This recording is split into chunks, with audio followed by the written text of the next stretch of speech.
Okay, it's cooled. We've let it cool for a few minutes, so we're going to go ahead and look at taking this out so the next person could get in here and get pouring. We'll pop this one off first because we don't need it. And then just bear in mind, it's still going to be really hot. Okay, so yeah, you can definitely still burn yourself on this. Let's have a look at the bottom because the bottom wants to fall off. So, we can see we've got our little lightning bolt. Looks like it's been reasonably successful.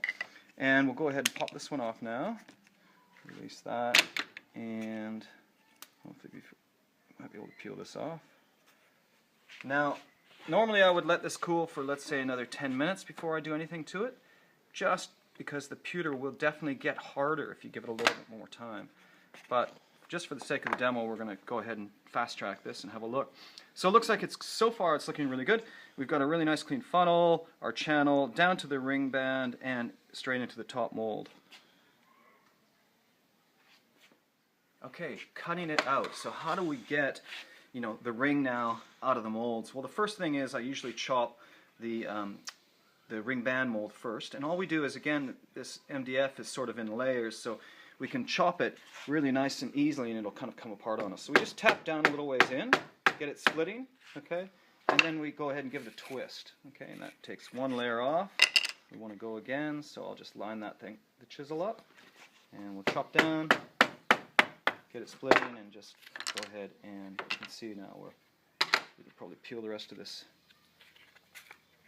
MDF off, and you can see we're coming out. Okay, now it's still going to be pretty warm, not too bad actually, so we may be able to wiggle this one out, but often what you need to do is you need to go ahead, take it to the scroll saw, and go ahead and cut in part way, maybe cut in on both sides if you need to, so that you can break it. Now this one, I've used quite thin MDF, and the important thing about this to think about is the thickness of the MDF, of course, defines the thickness of your top.